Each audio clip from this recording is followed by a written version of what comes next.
Est-ce que si j'allume le micro, ça fonctionne mieux? Retour aux fondamentaux, retour aux bases. Alors retour aux bases, alors non parce que pour l'anecdote, pour ceux qui connaissent pas bien Acropolis, ça fait 2 ans que ce projet existe. Et pendant très longtemps, j'étais tout seul, je m'occupais de la régie, alors qu'aujourd'hui on a l'extraordinaire Sylvain qui fait la régie pendant les lives. Mais donc j'étais streamer et régisseur. Et j'avais une tradition, c'est que j'oubliais toujours d'allumer mon micro au début des lives. Genre tout était bon, la checklist, je lançais le live, je tweetais, enfin genre tout était bon. Juste un truc que j'oubliais à chaque fois de faire, c'était d'allumer le micro. C'est devenu un espèce de running gag de genre juste c'est pas possible d'oublier d'allumer son micro. Et depuis de temps en temps ça nous arrive encore et on trouve ça très drôle parce que ça rappelle des bons souvenirs. Mais pour l'anecdote, un truc qui m'a beaucoup fait rire, c'est que hier soir j'ai regardé les copains de O-Gaming. Gros bisous à tous les copains d'O-Gaming. J'ai regardé la web TV d'O-Gaming sur PUBG, la Battle Royale. Et eux aussi, ils ont oublié d'allumer le micro, sauf que eux, ça a duré genre 20-25 minutes, un truc comme ça. Donc c'était très gênant, très drôle. Et ça m'a rappelé que même les plus grands, ça leur arrive. Bref, merci d'être là. J'espère que vous entendez bien. Bienvenue à tous sur le stream. Je disais donc, mais vous ne m'entendiez pas, rebonjour à ceux qui nous avaient déjà suivis au début de l'après-midi, puisqu'on a commenté ensemble la conférence de presse de sortie du Conseil des ministres. On est mercredi, je le rappelle, on est le 31 janvier 2018. Le mercredi, c'est Conseil des ministres, et qui dit Conseil des ministres dit conférence de presse du porte-parole, qui nous a raconté ce qui s'y est dit. Et notamment aujourd'hui, il s'y est dit quelque chose d'important, puisqu'on a parlé d'agriculture et d'alimentation, puisque Stéphane Travert, le ministre de l'Agriculture et de l'Alimentation, a présenté en Conseil des ministres et a fait adopter son projet de loi issu des travaux des États généraux de l'alimentation. Voilà. Donc ça y est, le gouvernement rend sa copie, propose un certain nombre de réformes pour améliorer l'équilibre dans la répartition des prix et du pognon entre les agriculteurs et oui c'est ça, entre les exploitants et les grandes surfaces quoi. Enfin, j'ai Édouard Leclerc, enfin Michel-Édouard Leclerc, enfin Intermarché, Carrefour quoi. Les supermarchés. Les distributeurs, voilà comme on dit, les supermarchés, les supérettes, tout ça. Excusez-moi, je suis très fatigué en ce moment, j'ai pas toujours les yeux en face des trous. Voilà. Voilà. Qu'est-ce que j'étais en train de dire? Donc on a parlé ce matin de ça. Donc à mon avis, il va en être question aujourd'hui, dans le cadre des questions d'actualité au gouvernement, à l'Assemblée nationale, qui vont commencer dans maintenant 7 minutes. On va ensemble faire un petit travail de devinette, prévision de qu'est-ce qui va se dire pendant cette séance, compte tenu du fait que... Alors attends, parce qu'il faut que je retrouve la fiche. Alors j'ai tweeté, c'est bon, vous pouvez retweeter. Un petit message pour les gens de YouTube peut-être? Bisous YouTube, comment tu vas? On les quitte déjà? Non, mais Non, bah salut comment YouTube. comment on va être à 10 minutes juste avant le générique? Absolument. YouTube, si tu regardes ce live, il va falloir que tu continues à le regarder, mais sur Twitch, parce que dans quelques minutes, on va couper le live YouTube, puisque nous sommes maintenant exclusivement sur Twitch. Mais sois le bienvenu sur Twitch. Crée-toi un compte Amazon Prime, abonne-toi, c'est important. D'autres sujets dans l'actualité, je disais donc on va faire un petit jeu de devinettes pour savoir quelles vont être les questions qui vont être posées aujourd'hui au gouvernement à l'Assemblée nationale. Vous savez qu'en général sur Acropolis on est assez bon sur ce petit jeu des devinettes. Parfois on se surprend même. Et à d'autres moments, faut reconnaître que les députés nous surprennent en abordant des sujets auxquels on ne s'attendait pas et qui sont des sujets très intéressants. Et donc c'est cool. J'en profite avant même que l'émission commence par remercier chaleureusement l'équipe qui prépare cette émission, à savoir Amy, Raphaël et Samuel. Merci à vous trois de donner du temps à la préparation de cette émission, et ça c'est vraiment cool.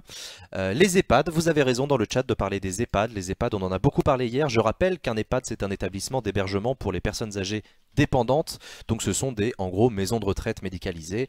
Il y a actuellement un mouvement de grève qui s'étend dans toute la France des personnels des EHPAD au sujet de leurs conditions de travail. Et Pied-Pilot, pardon, qui vient de s'abonner à Acropolis, je te souhaite la bienvenue, je te remercie pour ton abonnement et ton soutien à Acropolis, ça fait super plaisir. Donc voilà, les EHPAD, on en a déjà beaucoup parlé hier, on a entendu la ministre des Solidarités et de la Santé Agnès Buzyn répondre à plusieurs questions au gouvernement posées par plusieurs députés de plusieurs groupes. Voilà, est-ce qu'elle va à nouveau être interrogée aujourd'hui? Peut-être. Est-ce qu'il y a du nouveau? Je ne sais pas. J'ai juste lu un article ce matin qui disait que le mouvement de grève s'étend en France et qui commence à être rejoint par des personnels hospitaliers aussi, qui dénoncent eux aussi leurs conditions de travail. Donc voilà, est-ce que c'est une tache d'huile? Est-ce que c'est un mouvement de grève national qui se dessine? On verra ce qu'en disent les députés. Surtout, c'est ça qui est intéressant pendant les séances de questions au gouvernement, d'entendre un petit peu les points de vue s'exprimer des différentes travées de l'hémicycle. Euh, Qu'est-ce qu'il peut y avoir d'autre? T'as oublié Benoît en bénévole. J'ai oublié Benoît. Merci Benoît. Excuse-moi Benoît. C'est parce que t'es pas sur le Google Doc, c'est pour ça. Excusez-moi. Un grand merci à toi Benoît. Donc voilà. Voilà. Il va sûrement y avoir une question sur le carton rouge de Mbappé. C'est une honte. Pas impossible. Pardon, La réaction du cœur. désolé. Tu n'as même pas vu l'action en plus. Voilà. Alors il y a eu l'agression du gamin avec sa kippa, comme tu le dis Zélos, effectivement, cette terrible agression, je dis terrible parce qu'on parle d'un enfant de 8 ans quand même, qui apparemment s'est fait maraver la gueule dans la rue à Sarcelles, dans la ville de Sarcelles en Île-de-France. L'enfant apparemment portait une kippa et selon les premiers éléments à la disposition des médias et des enquêteurs, il s'agirait d'une agression antisémite, motivée par un caractère antisémite, ce qui la rend d'autant plus ignoble. Donc c'est possible, effectivement, qu'on ait une question sur la lutte contre l'antisémitisme. En tout cas, la justice a reconnu la notion d'antisémitisme, la qualification d'antisémitisme. Ok, donc la circonstance aggravante est constituée. Je rappelle, pour ceux qui n'ont jamais fait de droit pénal, que commettre un délit c'est déjà pas bien, mais il peut y avoir ce qu'on appelle des circonstances aggravantes, et le racisme, l'antisémitisme sont des circonstances aggravantes dans le cadre d'une agression. Voilà. Et tout ça intervient dans un contexte malheureusement de... Comment dire, de montée des tensions, quoi, de montée des tensions sur les sujets de société, notamment la question du racisme. Et ça c'est terrible. Une question Choupa sur la croissance ou sur ce que Philippe Travers nous a annoncé en Conseil des ministres. Stéphane Travers, tu confonds Stéphane Travers et Philippe et Édouard Philippe. Je sais c'est pas facile, moi aussi je me trompe toujours. C'est comme Christophe Castaner et Philippe Caner et Patrick Caner, pardon. Tu vois, je continue à les confondre. Voilà. Est-ce qu'il y aura une question Choupa sur la croissance? On en a déjà eu une hier, c'était pas vraiment une question Choupa, mais ça a parlé de la croissance, du fait que, je le rappelle, on l'a appris en début de semaine, la croissance s'embellit en France. En 2017, on a eu 1,9% de taux de croissance, qui est le plus haut taux depuis 10 ans. 6 ans. 6 ans. Voilà, pareil, il faut que j'arrête de me tromper là-dessus. Donc peut-être qu'on en reparlera aujourd'hui de cette croissance. Et ensuite, sur Stéphane Travers, sur ce qu'il nous a annoncé ce matin au Conseil des ministres sur l'agriculture, oui, très certainement. Très certainement. J'ai pas trop suivi l'actualité cette semaine, et Loli Lalos, bienvenue à toi sur Acropolis, c'est un bon moyen de se remémorer l'actualité quand on regarde les questions au gouvernement. Merci Russelup pour ton abonnement, bienvenue à toi, merci beaucoup. Il y a 16 questions aujourd'hui, est-ce que c'est habituel ou est-ce que c'est juste l'inscription du non-inscrit Jean Lassalle? Perceval, tu as parfaitement compris, c'est l'inscription du non-inscrit Jean Lassalle. Je rappelle que les séances de questions d'actualité au gouvernement se déroulent selon le principe de 15 questions, 15 réponses, 2 minutes par question, 2 minutes de réponse, et si vous êtes bon en maths, vous verrez que ça fait exactement 1 heure pile poil, 15h, 16h. Sauf que, il arrive qu'il y ait une 16e question qui soit posée, parce qu'en fait les 15 questions, elles sont réparties par les députés en fonction des groupes politiques à l'Assemblée nationale, des groupes parlementaires. Mais il y a des députés qui sont dans aucun groupe, c'est qu'on appelle les non-inscrits. Jean Lassalle par exemple est un non-inscrit, et ces députés-là, eux aussi, posent une question de temps en temps, et donc c'est pour ça qu'il y a une 16e question, et c'est le cas aujourd'hui, il y aura bien 16 questions. Et Hugo Travers, c'est vrai, il ne faut pas confondre Stéphane Travers avec Hugo Travers. C'était Serviteski, merci beaucoup pour ton abonnement, bienvenue à toi sur Acropolis. Et merci de ton soutien. Sinon, les inondations et le remboursement par les assurances dans les délais réduits. Zélos, pareil, les inondations, on en a parlé en début de semaine. Et la semaine dernière aussi. Alors, on peut encore en parler, évidemment, ça dépend des députés. Il y a peut-être un député d'un département sinistré qui va poser une question aujourd'hui, peut-être, bien sûr. Voilà, on n'a pas eu de questions sur le rapport de la Fondation Abbé Pierre pour aujourd'hui. Tu as raison, Tché, on en avait parlé hier entre nous dans le chat en se demandant s'il y aurait une question sur le rapport de la Fondation Abbé Pierre sur le mal logement et la politique du gouvernement. Peut-être qu'on en aura une aujourd'hui. Au revoir YouTube, les amis de YouTube, si vous êtes sur YouTube, vous venez tout de suite sur Twitch, twitch.tv/acropolis, on coupe le live YouTube et on se retrouve exclusivement sur Twitch à partir de maintenant. Bisous. Et il est 15h.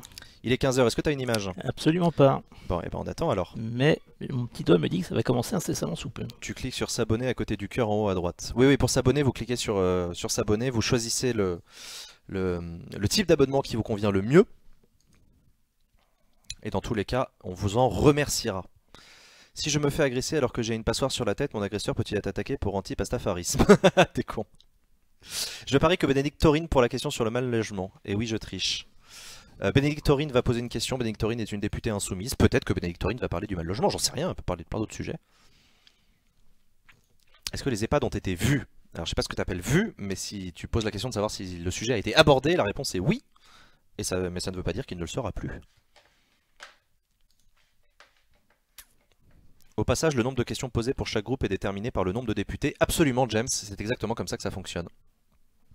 C'est exactement comme ça que ça fonctionne. Donc c'est le groupe En Marche qui pose le plus de questions, pour la simple et bonne raison que c'est dans le groupe En Marche qu'il y a le plus de députés. Tout ça est assez logique. Vous me direz, on appelle ça un prorata. Hashtag cours de maths, hashtag niveau collège, tout ça, tout ça, tout ça. D'ailleurs, Jean, t'es au courant que le fait de légaliser... Attends, t'es au courant que le fait que l'égalité dans les temps de parole pendant les campagnes vont disparaître et être remplacées par l'équité qui dépendra des résultats aux dernières élections et des sondages. Oui, tu parles de l'égalité de temps de parole dans les médias. Et nous avons une image. Et nous avons une image? Absolument. Bon, et bah chers amis, on se met un petit générique dans les oreilles et on se retrouve tout de suite en direct de l'hémicycle de l'Assemblée nationale pour la séance de questions d'actualité au gouvernement. A tout de suite.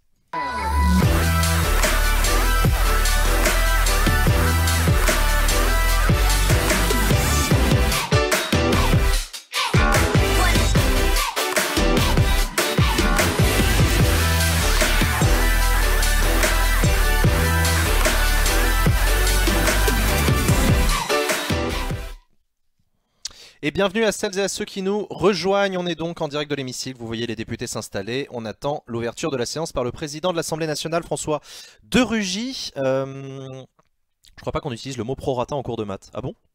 Je sais pas, j'étais nul en maths. Et ben voilà, regardez comme on est synchro, c'est incroyable. François de Rugy qui va s'installer au perchoir pour présider cette séance. La séance est ouverte. L'ordre du jour appelle les questions au gouvernement. Et la première question est posée par M. Jean-Yves Bony. Allez, c'est parti, Jean-Yves Bony qui va inaugurer cette séance. Monsieur le Président. On l'écoute. La question s'adresse au ministre de l'Agriculture. Monsieur le ministre, l'application de la nouvelle carte des zones dites défavorisées serait dramatique pour de nombreux éleveurs, déjà fortement touchés par la crise et qui se battent au quotidien pour s'assurer un salaire décent. Or, la réponse que vous avez faite à notre collègue hier ne nous satisfait pas. L'agriculture est en crise depuis plus de 4 ans. 4 ans maintenant que nos agriculteurs tentent d'optimiser leur exploitation, de minimiser leurs charges au maximum dans un contexte très difficile. Jean-Yves Bony, au début de sa question, il a fait référence à la question d'hier. C'était la question de Valérie Rabault. Rappelez-vous, Valérie Rabault, députée socialiste, qui a posé une question similaire à celle de Jean-Yves Bony. De libre-échange entre l'Union européenne et le Mercosur. Une annonce en totale contradiction avec son discours de Rungis le 12 octobre dernier, dans lequel il déclarait, je le cite, « Je ne suis pas favorable à ce que nous nous précipitions pour conclure des négociations commerciales dont le mandat a été donné en 1999. » De même, Monsieur le ministre de l'Agriculture, vous avez affirmé au sommet d'élevage à Clermont que la France n'accepterait aucun accord avec le Mercosur contenant une offre de viande bovine. Face à ces déclarations contradictoires, comment voulez-vous que nos éleveurs retrouvent la confiance? Attends, le Mercosur, c'est bien la zone de libre-échange en Amérique du Sud. Ouais, d'accord. Au niveau de la traçabilité des viandes que des distorsions de concurrence qui pourraient à terme abaisser les prix de 10% et faire disparaître 25 à 30 000 emplois dans ce secteur. Cette décision est aussi incompréhensible que dangereuse pour notre filière et risque d'être lourde en conséquence. Allez, Jean-Yves Bony, donc le député Les Républicains qui inaugure cette séance de questions au gouvernement en posant une question à Stéphane Travert. Stéphane Travert, il aurait bien probablement préféré que la question porte sur ce projet de loi, mais c'est une question qui porte sur les négociations actuelles, sur la négociation des zones défavorisées qui sont en cours de renégociation, et ça pose plein de questions aux éleveurs. Jean-Yves Bony, il est lui-même agriculteur, il est lui-même éleveur de bovins, donc il sait très bien ce que c'est que les difficultés de l'élevage. Mesdames, Messieurs les députés, Monsieur le député Jean-Yves Bony, vous évoquez un sujet sur lequel nous avons déjà parlé ensemble, et je veux vous rassurer sur le fait que nous sommes très vigilants sur les conditions dans lesquelles l'accord du Mercosur se conduira dans les prochaines semaines. Je l'ai déjà dit et je le répète, la France souhaite avancer avec le Mercosur, mais dans le contexte politique actuel, il est essentiel d'aboutir à un résultat équilibré, et à ce stade, le compte n'y est pas sur nos intérêts offensifs. En matière d'indication géographique, nous devons obtenir un résultat cohérent avec l'effort de montée en gamme de nos différents producteurs et qui contribue à étendre au continent américain l'approche indication géographique et la reconnaissance du patrimoine agroalimentaire européen qu'elle incarne. En matière de droits de douane sur les biens agricoles transformés, en particulier sur le secteur laitier et au-delà sur le secteur agricole et sur les biens industriels, les services et les marchés publics, les ouvertures que nous attendions du Mercosur en décembre n'ont pas été faites. Nous n'avons pas non plus, à ce stade, d'engagement crédible du Mercosur sur la mise en œuvre effective de ses obligations légales en matière sanitaire, suite aux manquements identifiés l'année dernière sur la sécurité sanitaire des aliments et notamment au Brésil. Et dans ce contexte, nos sensibilités agricoles en éthanol, en sucre, en volaille et en produits des RUP ne doivent pas faire l'objet de nouvelles concessions. Pour ce qui concerne le bœuf, le volume de contingent doit s'écarter le moins possible. Bon, on est sur des considérations assez techniques, mais en gros, Stéphane Travert semble vouloir être rassurant vis-à-vis du député qui lui a posé une question en lui faisant part de son inquiétude sur ces négociations. Stéphane Travert qui donc détaille un petit peu les attentes de la France dans cette négociation avec le Mercosur, dont je devine qu'elle pose beaucoup de questions aux éleveurs qui craignent pour l'avenir de leur filière. C'est-à-dire ni viande de vache, ni feedlot, est soumis à un droit plancher et accompagné d'un mécanisme d'ajustement de prix. Nous sommes vigilants sur ce sujet Monsieur et nous le continuons à travailler. ministre. La parole est maintenant à Monsieur Dominique Da Silva. Oui, merci Monsieur le Président. Ma question s'adresse au ministre de l'Intérieur. Monsieur le ministre, lundi dernier, en début de soirée à Sarcelles, un garçon de 8 ans qui se rendait à un cours de soutien scolaire a été lâchement agressé, frappé au sol par des jeunes adolescents sans rien lui dérober. La seule raison de cet acte odieux, c'est la confession juive de l'enfant, parce qu'il portait une kippa. À ce stade, le parquet de Pontoise a retenu le mobile antisémite. Mais déjà le 10 janvier dernier, toujours à Sarcelles, une lycéenne juive de 15 ans qui revenait de son lycée confessionnel du Rancy en Seine-Saint-Denis a vu un inconnu lui entailler la joue sans rien dire, sans rien lui dérober. Comme l'a rappelé le président de la République cette nuit, à chaque fois qu'un citoyen est agressé en raison de son âge, de son apparence ou de sa confession, c'est toute la République qu'on agresse. Monsieur le ministre, vous l'avez vous-même rappelé jeudi dernier. Dans le début de l'année 2018, nous voyons se multiplier à nouveau des actes antisémites, en ajoutant qu'ils portent atteinte aux principes qui font l'unité de notre nation. Alors, Monsieur le ministre, je vous interpelle de manière très claire. Ces actes ne sont pas anodins ni isolés. Faut-il tristement rappeler les faits de Bagneux, de Toulouse ou de Paris ? Dominique Da Silva, le député En Marche, qui est élu dans le Val d'Oise, pas très loin de Sarcelles. Lui, Dominique Da Silva, il vient de Moisselles, mais c'est pas très loin de ça. Dominique Da Silva, il est gérant d'une entreprise qui travaille dans le bois.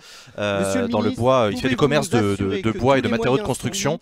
Mais ça n'a rien à voir puisque c'est lui qui aborde pour la première fois dans cette séance de questions au gouvernement cette terrible agression, a priori antisémite, d'un enfant de 8 ans à Sarcelles.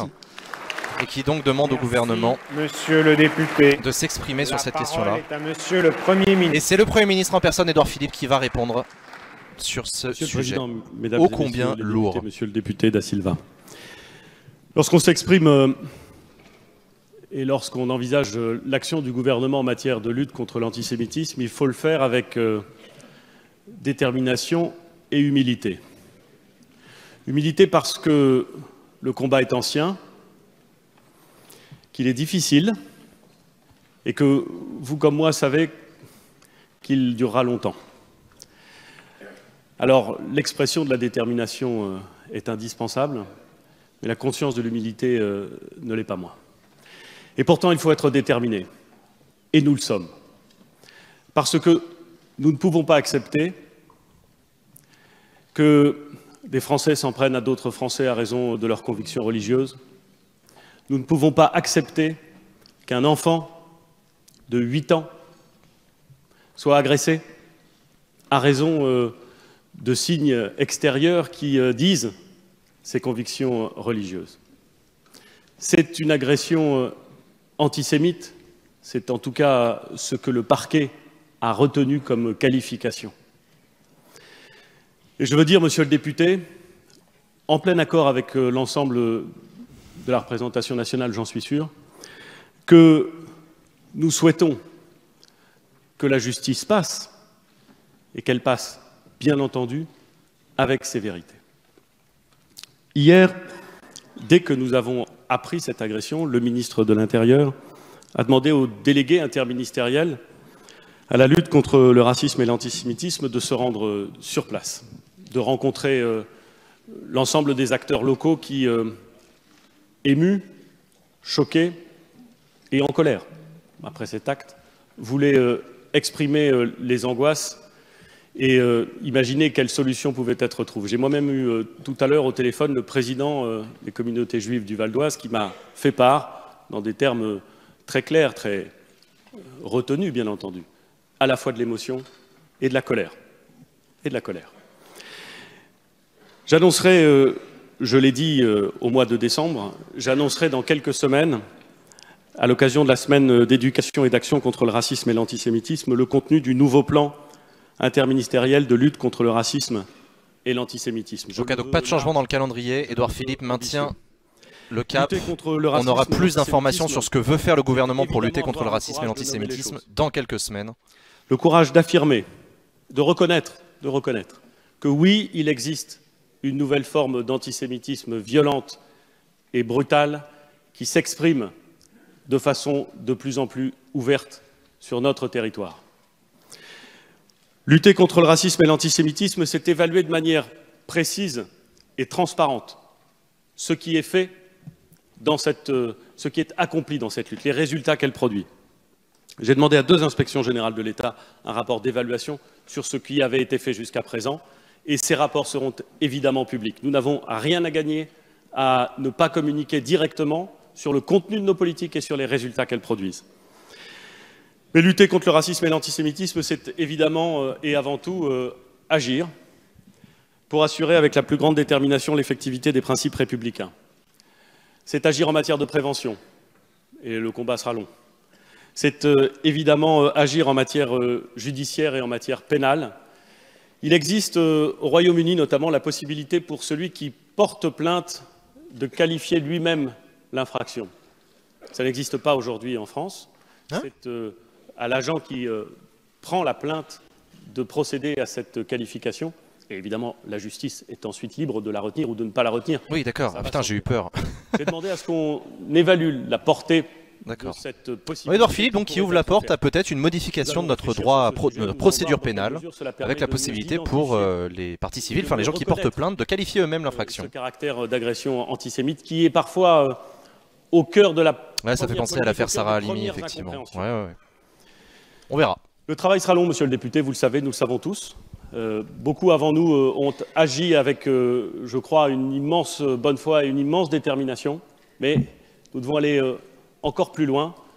Sachez, monsieur le député, mesdames et messieurs les députés, que la détermination en la matière du gouvernement est totale. Édouard Philippe qui fait cette réponse pleine de gravité au sujet de cette agression antisémite d'un petit garçon de 8 ans à Sarcelles. La parole est maintenant à monsieur François. Et il est applaudi sur tous les bancs de l'hémicycle. Monsieur le Premier ministre, ma question s'adresse à vous-même, mais vous avez en partie répondu, mais je voudrais compléter la question de notre collègue Da Silva. Oui, effectivement, lundi soir à Sarcelles, un jeune garçon de 8 ans était agressé sauvagement par 2 jeunes adolescents, visiblement, qui l'attendaient et qui l'ont frappé car il avait sa kippa, sans jamais le menacer, sans jamais l'insulter, sans jamais le traiter de sale juif, mais on savait très bien, et eux, ils savaient très bien ce qu'ils faisaient en s'attaquant à un jeune de 8 ans qui porte la kippa, qu'ils s'attaquaient à un membre de la communauté juive. De même, 15 jours plus tôt, une jeune fille qu'on savait être membre de la communauté juive se faisait ouvrir la joue à coups de cutter, toujours sans insulte, par un individu qui savait qu'il agressait une jeune fille de la communauté juive.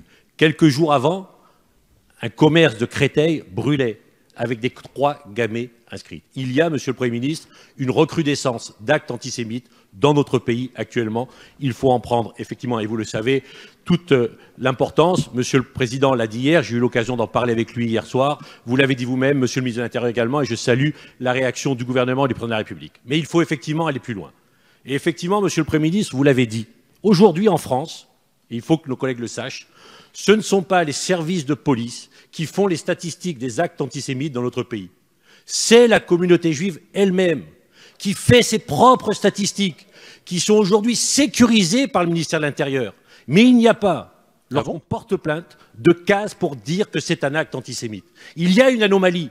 Il faut que l'État, il faut que la République, et vous l'avez dit, connaissent enfin les vrais chiffres de l'antisémitisme dans notre pays. Il n'est pas acceptable que ce soit les membres de la communauté juive qui soient obligés d'alerter la République sur le niveau de l'antisémitisme en France. Alors, Monsieur le Premier ministre, vous l'avez dit, une inspection générale doit venir. Applaudissements sur les bancs de la gauche et d'une partie du groupe En Marche, visiblement. Suite à cette interpellation de François Pupponi. François Pupponi, c'est l'ancien maire de la ville de Marseille. Il a été maire pendant 10 ans, je crois. 10 ou 20 ans. 20 ans, il a été maire pendant 20 ans de Sarcelles. Donc c'est pas absurde qu'il pose une question aujourd'hui sur ce sujet-là, mais il apporte une nouvelle chose sur la table, c'est cette idée des statistiques des actes antisémites. Monsieur le député, que d'après lui, l'État ne prend pas en compte tout seul. Vous connaissez bien ces problèmes. On écoute le ministre de l'Intérieur. Je dois dire que depuis quelques années, je les connais aussi. J'étais jeudi dernier dans un dîner organisé par le CRIF dans ma région. Et je rappelais combien des actes graves avaient été commis sur notre... le CRIF, c'est le Conseil représentatif des institutions juives de France. Comme vous, depuis le début de l'année, la reprise d'actes antisémites particulièrement forts. Vous en avez cité quelques-uns, mais depuis le 1er janvier, j'en ai recensé 8 qui ont été commis dans la région parisienne. Mais quand il dit j'en ai recensé, oui, il y a aujourd'hui... C'est quoi? C'est les services du ministère de l'Intérieur qui recensent? Ou comme le dit le député... comme le dit le député Pupponi, c'est la communauté juive elle-même. Il peut être à la fois l'antisémitisme traditionnel, celui de l'extrême droite, et M. Soral vient d'être condamné il y a quelque temps pour un pamphlet qu'il avait effectivement mis sur les ondes des réseaux sociaux.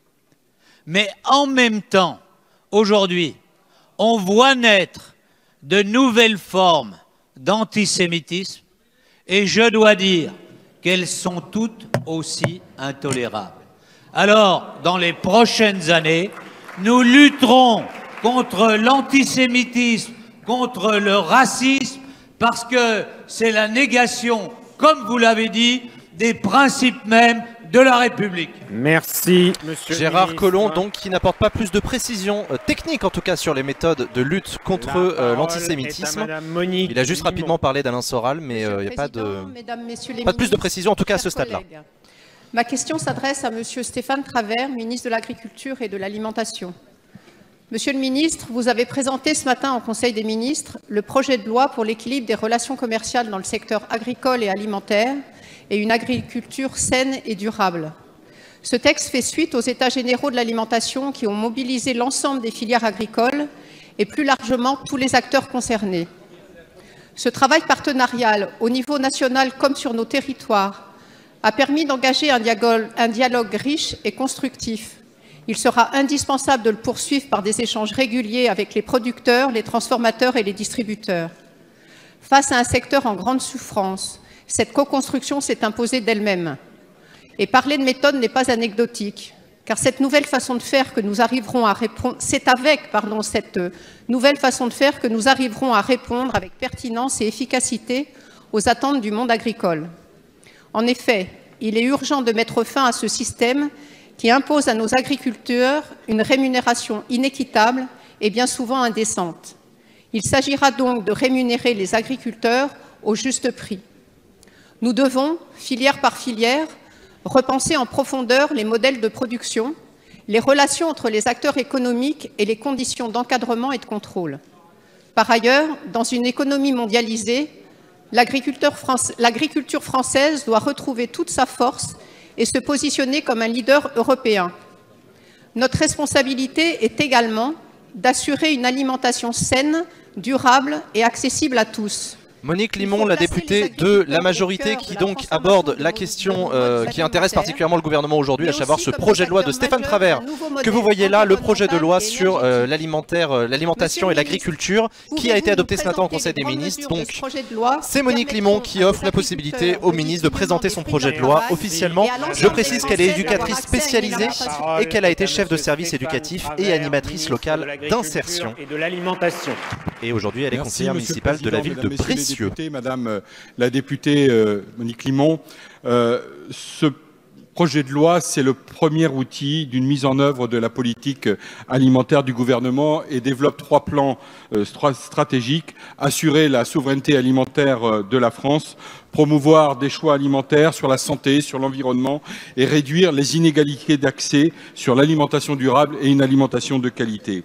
Nous allons, à travers l'amélioration de l'équilibre des relations commerciales dans le secteur agricole et agroalimentaire, c'est la construction du prix payé aux agriculteurs qui sera inversé. Le contrat et le prix associé seront proposés demain par celui qui vend, avec le renforcement des organisations de producteurs et des interprofessions.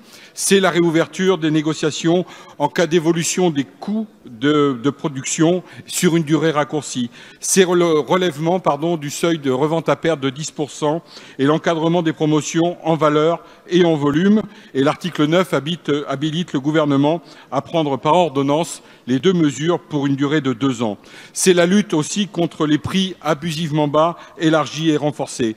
C'est renforcer la qualité sanitaire et environnementale et nutritionnelle des produits avec la séparation. Est-ce que quelqu'un sait si ce projet de loi est déjà disponible au grand public? Oui, très probablement. À mon avis, tu peux le trouver dans les dossiers de presse, soit du ministère de l'Agriculture, soit sur le site de l'Élysée. Stéphane Travert, qui n'a que 2 minutes de temps de parole, donc il est obligé de faire très court pour présenter son projet de loi. On en a déjà largement parlé ce matin à la sortie du Conseil des ministres, ce fameux projet de loi, dont l'une des mesures phares, c'est de proposer d'inverser le mode de fonctionnement de la désignation des prix des denrées alimentaires, enfin des matières premières plutôt, entre les agriculteurs et les éleveurs et les distributeurs. Saine, durable et réduire les inégalités. On verra, ce texte arrive à l'Assemblée nationale en première lecture et on va avoir un débat parlementaire sur le sujet, donc on en reparlera. Sous signe de qualité dans la restauration collective qui correspond à un engagement de campagne du président de la République. Nous aurons l'occasion de revenir sur ce projet de loi dans les semaines à venir. Merci. La parole est maintenant à Madame Bénédicte Taurine. Voilà, c'était un premier round de discussion. Bénédicte Taurine, la députée insoumise. Ma question s'adresse à Monsieur le ministre de l'Éducation nationale.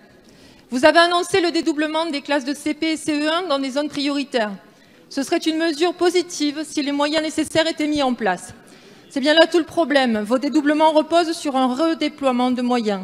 En effet, pour la rentrée 2018, des sources syndicales annoncent la création de 3 880 postes, alors que votre mesure à elle seule demanderait 6 400 postes. Comment allez-vous combler le manque de moyens d'environ 2 500 postes? Les autorités académiques y répondent en supprimant les dispositifs d'aide aux enfants en difficulté, en réduisant les moyens de remplacement et en supprimant et en fermant des classes rurales, contribuant ainsi à la désertification de nos territoires. Bénédicte Taurine qui pose une question sur les moyens dans l'éducation nationale. Je l'attendais plutôt sur les questions de mal logement suite au rapport Abbé Pierre, parce qu'on sait qu'elle est très remontée sur ce sujet-là actuellement. Et en même temps, c'est pas absurde, Bénédicte Taurine, elle est elle-même professeure de SVT, donc elle connaît très bien le monde de l'éducation nationale. Et elle reproche au gouvernement de faire des annonces, mais de ne pas mettre les moyens en face, donc de forcer les académies à gérer les postes et à faire des transferts de postes, en supprimant des dispositifs utiles pour les enfants. À fermer des écoles de montagne. Et cela ne règle pas le problème d'environ 62% des CP qui ont entre 21 et 25 élèves et les 17% qui sont au-delà des 25. Donc chaque ministre y va de sa petite réforme, souvent pour se faire plaisir. Mais la question de l'éducation n'est pas traitée de façon sérieuse. Les personnels sont trop souvent abandonnés face aux difficultés qu'ils gèrent comme ils peuvent. Monsieur le ministre, allez-vous continuer à déshabiller Jacques pour habiller Paul? Ou bien avez-vous en réserve, comme il paraît, 2500 postes nécessaires à votre réforme? Comment allez-vous les répartir sur le territoire? Merci Madame la Bénédicte Taurine donc qui parle de l'éducation. On va entendre Jean-Michel Blanquer probablement lui répondre. Je précise que la haute autorité pour la transparence de la vie publique attend toujours la déclaration d'intérêt et de patrimoine de Bénédicte Taurine. Il faudrait l'envoyer, Bénédicte Taurine. Il y a un mot qui est l'exact contraire de l'éducation. On pourrait presque définir l'éducation parce que c'est l'opposé de l'éducation, et ce mot, c'est la démagogie. Allez, bim! Ça commence d'entrée de jeu, Jean-Michel Blanquer qui taxe Bénédicte Taurine de démagogue. En effet, il faut beaucoup de démagogie pour arriver à décrire la rentrée prochaine comme un recul budgétaire pour le premier degré. Nous avons défini l'école primaire comme étant une priorité. Vous l'avez rappelé, nous avons créé 3000 postes. Nous l'avons créé alors qu'il y a une baisse démographique dans le premier degré. Donc c'est en équivalent, c'est beaucoup plus que 3000 postes. Nous devrions, si nous tenions compte de la démographie, supprimer des postes. Non seulement nous n'en supprimons pas, mais nous en créons. Chaque année, il est... Voilà, Jean-Michel Blanquer qui s'en prend à Bénédicte Taurine en lui reprochant de ne pas dire la vérité, notamment sur les créations de postes. On va dire qu'ils ont une définition différente des créations de postes vis-à-vis des transferts de postes. Pour les départements ruraux, cette politique volontariste se traduit en ce moment même par des classes qui ne seront pas supprimées alors qu'en temps normal elles l'auraient été. Nous avons une stratégie rurale qui s'affirme par des contrats dans chaque département de France, et je l'ai affirmé dans des visites ces derniers temps. Il y aurait donc, on pourra toujours citer une classe ou une école qui ferme. Et ça s'est passé dans des majorités que vous connaissez. Jean-Michel Blanquer qui pointe les Républicains en disant ça, en disant ça va, les fermetures d'école, vous en avez fait vous aussi à votre école, Darcos, etc. On les connaît. Ces retours sont excellentissimes. Et donc si ce renouveau vous gêne, il faut le dire. Mais c'est un renouveau. Jean-Michel Blanquer qui reçoit un tonnerre d'applaudissements de la part de La République En Marche. Regardez ces députés qui se lèvent en soutien au ministre de l'Éducation nationale que l'on sait très apprécié de la majorité. Là c'est vraiment un carton plein dans sa réponse à Bénédicte Taurine. Monsieur le ministre. Le débat reste ouvert, d'autant que je rappelle que Jean-Michel Blanquer vient d'annoncer les premières mesures de la réforme du bac. Donc on va réentendre parler de l'éducation dans les semaines qui viennent. Monsieur le Président, chers collègues, ma question s'adresse à Monsieur le Premier ministre. Monsieur le Premier ministre, la fraude fiscale est devenue proprement insupportable aux yeux de nos concitoyens. Elle constitue à la fois un manque à gagner pour l'État et une atteinte au pacte républicain. Chaque année, les contribuables sérieux sont contraints de payer les impôts pour financer les pertes de recettes fiscales générées par les fraudeurs. Dans ce contexte, l'efficacité économique, tout comme la morale républicaine, commande, exhorte d'adapter l'arsenal dont dispose l'État afin de faire respecter le civisme fiscal. Le 12 décembre dernier, lors de la séance de questions d'actualité au gouvernement, vous aviez indiqué à la représentation nationale que le gouvernement travaillait à un plan de lutte contre la fraude, notamment fiscale, qui devait être présenté au début de cette année. Dans le contexte des révélations des Paradise Papers, qui ont confirmé l'ampleur de la fraude fiscale, ainsi que le rôle trouble de certains acteurs, alors que le gouvernement est engagé dans un effort considérable de redressement des finances publiques et que nous avons adopté l'an passé 11 milliards d'euros de baisse d'impôts, il est nécessaire et légitime que nous nous montrions intraitables sur le civisme fiscal. L'Assemblée nationale avait fait un premier pas en proposant à l'initiative du groupe de La République En Marche, dans la loi de finances pour 2018, la déchéance des droits civiques pour les fraudeurs les plus graves. Monsieur le Premier ministre, une réunion interministérielle s'est tenue hier à Matignon sous votre présidence. Pouvez-vous nous indiquer quels en sont les... Romain Gros qui pose une question sur la lutte contre la fraude fiscale de la part du gouvernement. C'est un bonhomme intéressant, Romain Gros, parce que c'est un ami personnel d'Emmanuel Macron. Il était dans la même promotion de l'ENA, figurez-vous. Et il est aujourd'hui député En Marche. Et il a été gérant d'une entreprise qui faisait de la réparation et de la maintenance d'aéronefs, donc d'hélicoptères, d'avions, etc. Édouard Philippe qui va nous parler de fraude fiscale. Que vous avez tenu à l'instant, aussi bien dans la caractérisation,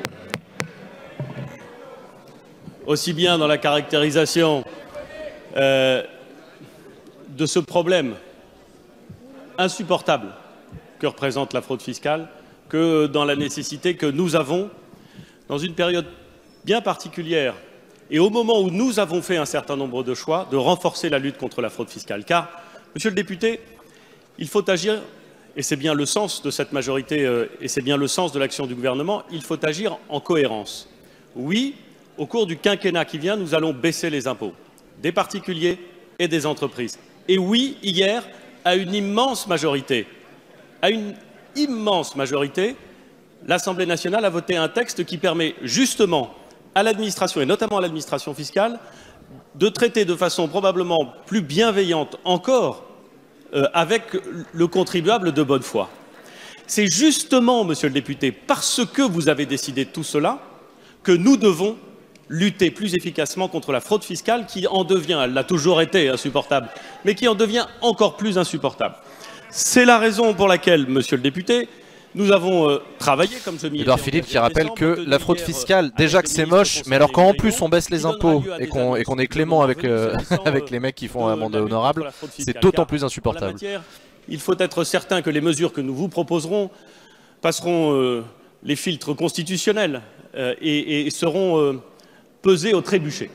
Je veux dire, monsieur le député, en plus de l'initiative prise par les députés pour aggraver les sanctions à l'égard des coupables de fraude dans le cadre de la loi de finances pour 2018, je veux dire que nous souhaitons faire en sorte que les fraudes les plus graves voient les peines et les sanctions prononcées publiées.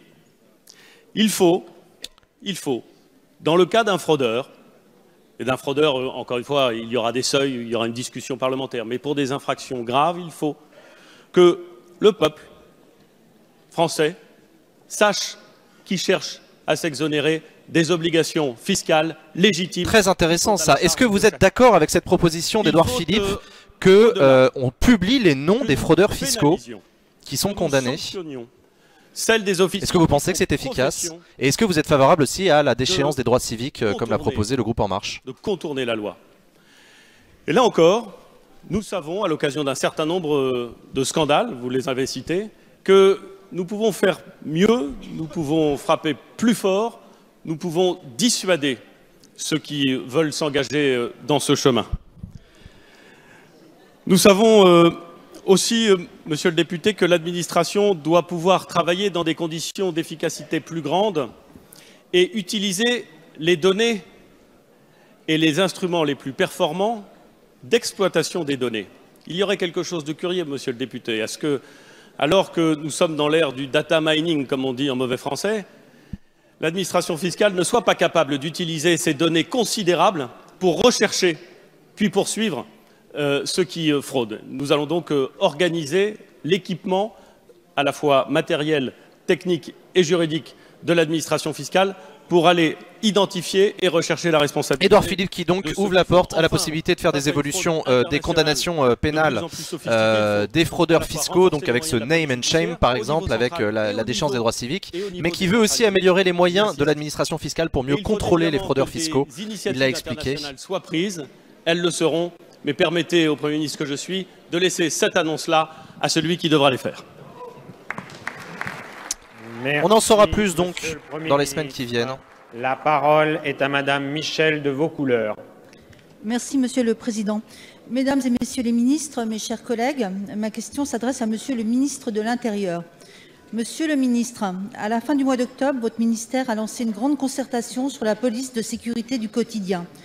J'ai eu l'opportunité d'assister à une de ces concertations et j'ai par ailleurs récemment organisé au sein de ma circonscription des moments d'échange avec les acteurs de la sécurité, élus locaux, agents de police municipale, policiers du commissariat de Conflans-Sainte-Honorine. De ces rencontres, je retiens une forte attente de reconnaissance et de valorisation de la part de ceux et celles qui agissent pour notre sécurité. Tous les policiers rencontrés m'ont dit leur attachement à leur métier et leur fierté de l'exercer malgré un environnement et des conditions de travail souvent difficiles. La future police de sécurité du quotidien, en permettant une meilleure coopération entre tous les acteurs publics et privés, en modernisant les équipements et en développant les outils numériques, en offrant des solutions sur mesure selon les territoires, répond à de nombreuses attentes des différents acteurs. Je voudrais cependant partager avec vous une inquiétude exprimée par de nombreux élus locaux. Elle est liée à votre légitime ambition de recentrer la police nationale sur ses missions premières.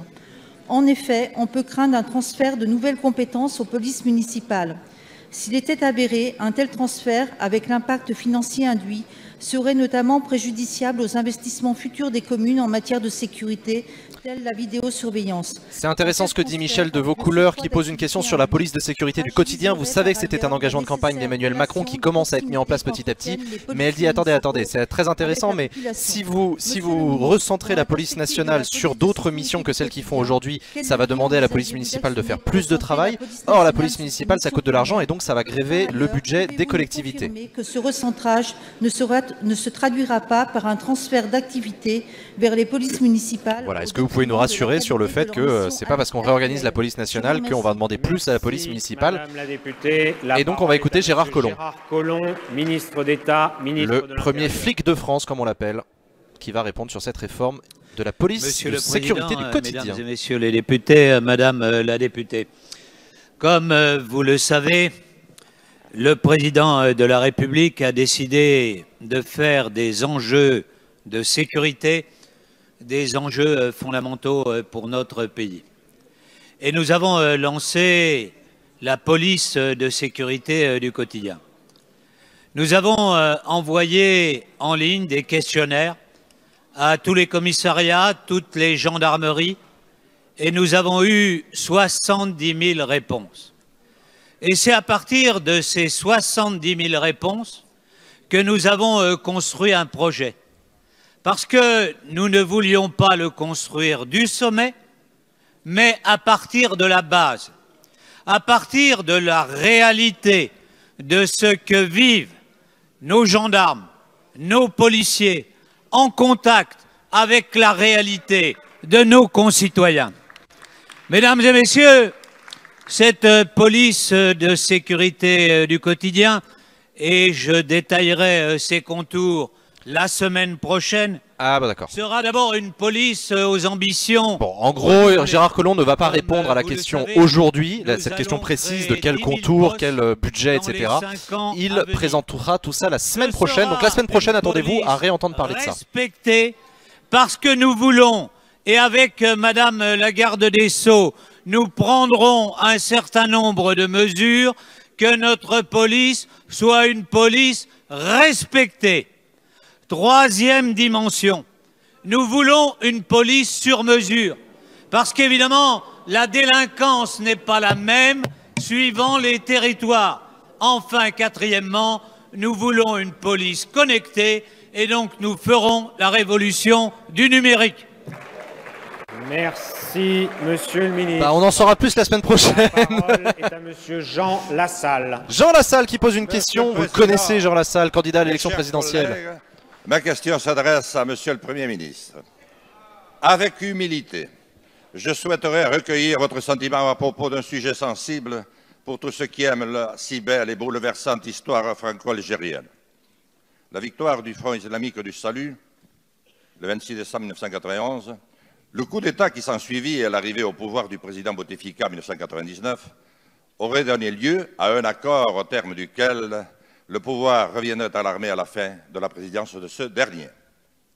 Il y a tout lieu de craindre que l'armée algérienne ne soit plus aujourd'hui seulement animée par les sentiments de l'armée de libération de Ben Bella et Boumedienne. De nombreux observateurs prétendent même qu'elle serait profondément infiltrée par des courants islamistes, d'inspiration notamment salafiste. La situation politico-économique de l'Algérie est dans une passe difficile. Nombreux sont les ressortissants qui, par milliers, rejoignent déjà l'Espagne, l'Italie et la France, chez qui une partie des accords déviants s'applique encore. C'est intéressant. Si, par malheur, l'Algérie, notre sœur, devait tomber entre des mains indélicates, ne pensez-vous pas que les conséquences pourraient être terribles pour elle? En gros, la question que pose Jean Lassalle est très intéressante. Je vous avoue que je le découvre, je ne le savais pas, mais quand Bouteflika mourra, et a priori ça va arriver dans pas très longtemps vu l'état du bonhomme, Bouteflika, le président de la République algérienne, le principe c'est que l'armée va reprendre le pouvoir pour organiser ensuite la transition. Le problème, et c'est ce que dit Jean Lassalle dans sa question, c'est que l'armée algérienne serait infiltrée par un certain nombre d'éléments radicaux, islamistes, qui pourraient être tentés de renverser le régime et de mettre en place un régime pas cool. Donc la question de Jean Lassalle, c'est qu'est-ce qu'on fait à la mort de Bouteflika, quoi? Merci. Je m'attendais pas du tout à cette question de la part de Jean Lassalle, c'est une question très intéressante. Loiseau, ministre chargé des Affaires européennes. Monsieur le Président, Mesdames et Messieurs les députés, Monsieur le député Lassalle, Le 6 décembre dernier, le président de la République s'est rendu en visite en Algérie, une visite qualifiée par les autorités algériennes de visite d'amitié et de travail. C'est bien l'esprit de notre relation et c'est bien dans cet esprit que nous préparons ensemble l'avenir avec l'Algérie. Juste après cette visite, le Premier ministre français a accueilli son homologue algérien pour la réunion du groupe intergouvernemental de haut niveau. Nous avons donc pu travailler ensemble à nous fixer des axes de travail sur le quinquennat. Notre relation avec l'Algérie va connaître de nouveaux développements en matière économique dans une logique de coproduction et d'investissement croisés, en privilégiant les transferts de technologies et le travail pour les PME. Ouais. On doit connaître aussi de nouveaux développements. Bon, Nathalie Loiseau qui commence par préciser tout ce que la France et l'Algérie vont faire ensemble, coopération économique, tout ça c'est formidable. Les jeunes Algériens dont l'avenir, le président l'a dit, est en Algérie. Elle doit connaître de nouveaux développements en matière de mobilité, avec pour objectif de lutter contre la mobilité illégale, tout en facilitant la mobilité légale, particulièrement pour les forces vives, intellectuels, entrepreneurs, étudiants. Notre relation, c'est aussi la coopération dans la lutte contre le terrorisme islamiste et en matière de lutte contre la radicalisation. L'Algérie a payé un lourd tribut dans les années 90 en affrontant le terrorisme et la radicalisation. Notre combat est bien un combat commun. Il nous revient, pour préparer l'avenir, d'affronter le passé. Nos deux pays sont liés par l'histoire, par la géographie, par des liens humains exceptionnels. Notre relation doit être à la hauteur de ces liens exceptionnels et ne pas spéculer sur des hypothèses improbables. La ministre. Ok, Nathalie Loiseau qui parle d'hypothèses improbables, l'idée selon laquelle l'armée serait, ce que je vous disais tout à l'heure, ce qu'a expliqué Jean Lassalle.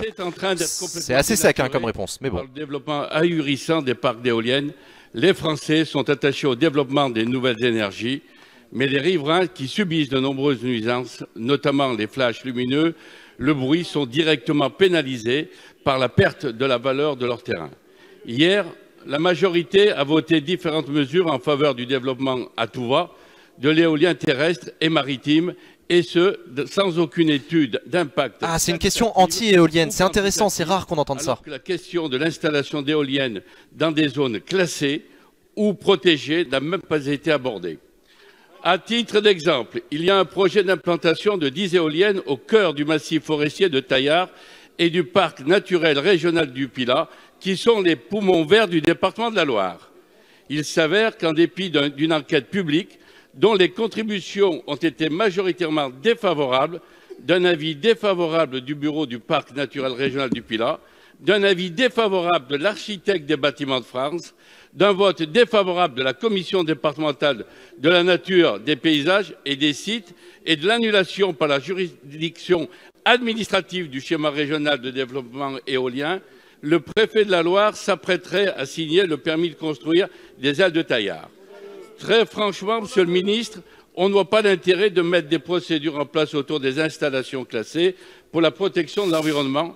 Dino Cinieri qui ne veut pas voir l'installation d'éoliennes là où il y a des bâtiments classés, là où il y a des avis défavorables de la part des bâtiments de France, etc. Alors que ces territoires sont normalement protégés en raison... Intéressant, c'est cette fameuse question de l'aménagement du territoire et du respect du patrimoine versus le développement d'énergies renouvelables. Un moratoire sur les installations d'éoliennes, en particulier... Dino Cinieri qui demande un moratoire, ça veut dire on fait une pause et on discute et ensuite on reprend éventuellement. Il a soutenu Nicolas Sarkozy depuis longtemps, même s'il a été membre du parti chrétien démocrate de Christine Boutin. Dino Cinieri, député d'Auvergne-Rhône-Alpes. Monsieur le Président, Mesdames, Messieurs les députés, Monsieur le député Dino Cinieri, vous avez raison, aujourd'hui la situation n'est satisfaisante pour personne, ni pour les porteurs de projets d'éolien, ni pour les élus locaux, ni pour les riverains.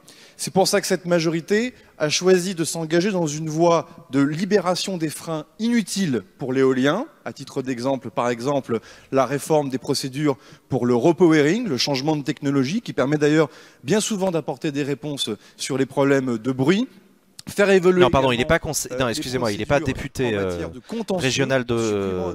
Ah, il n'est pas député Auvergne-Rhône-Alpes, puis il est conseiller régional. Il soutient d'ailleurs Laurent Wauquiez. Comme pour le porteur. Il est bien député de la Loire. Pour autant, l'analyse sur le fond du dossier et du contentieux. Nous prenons également un certain nombre de mesures de protection, monsieur le député. Déjà, nous maintenons l'avis conforme des architectes des Bâtiments de France, du ministère de la Culture, dans les propositions que nous formulons. Nous maintenons également les règles applicables aux sites classés. Il n'y aura pas plus d'éoliennes demain, monsieur le député, dans les sites classés, dans les grands sites, qu'il n'y en a aujourd'hui. Mais nous mesurons, monsieur le député, le nombre d'interventions dont vous, l'ensemble des parlementaires, des élus locaux et des ministres, vous pouvez faire l'objet sur ces questions d'éoliennes. Aussi, nous installerons dans les tout prochains jours un médiateur national de l'éolien. Intéressant. Sébastien Lecornu qui se veut très rassurant vis-à-vis du député Dino Cinieri. Rassurez-vous, on ne va pas outrepasser les avis des différentes commissions qu'on consulte. Il n'y aura pas plus d'éoliennes dans ces sites hier qu'avant. Depuis longtemps, mais je vois que vous l'avez vous-même oublié et j'en suis désolé. En attendant, monsieur le député, pour vous montrer notre bonne foi, je me tiens à votre disposition avec l'ensemble des acteurs de votre circonscription pour vous recevoir sur ce dossier. Merci. Et un grand merci à Rainbow Jax pour son abonnement. Merci à toi et merci à ton soutien. Didier Martin. Merci, Monsieur le Président. Ma question s'adresse à Monsieur Gérald Darmanin, ministre de l'Action publique et des Comptes publics. Monsieur le ministre, durant sa campagne électorale, le président Macron s'est positionné fermement en faveur d'un travail juste, d'un travail plus rémunérateur pour le pouvoir d'achat. En ce 31 janvier 2018, c'est chose faite et chaque salarié du privé peut le constater sur sa propre feuille de paie. Les cotisations salariales, chômage et maladie ont diminué et disparaîtront prochainement. Pour la première fois dans notre histoire récente, le net à payer pour chaque salarié a augmenté sans que cela ne coûte un centime aux entreprises. Ça, c'est fait, on peut le dire. Plus de salaire net, cela veut dire plus de pouvoir d'achat, en particulier. Est-ce que votre salaire a augmenté? Le renforcement du pouvoir d'achat de ceux qui gagnent le moins doit être Sylvain, oui, mais il est nécessaire d'aller plus loin. Renforcer la prime d'activité pour 2,5 millions de foyers modestes, revaloriser le complément mode de garde pour 83 000 familles monoparentales, surtout des femmes seules, mal payées, ou encore augmenter le minimum vieillesse pour 1 demi-million de Françaises et de Français défavorisés. Et pour les salariés payés au SMIC, le cap est fixé pour 2022. 119 € supplémentaires chaque mois pour un célibataire et 208 € pour un couple.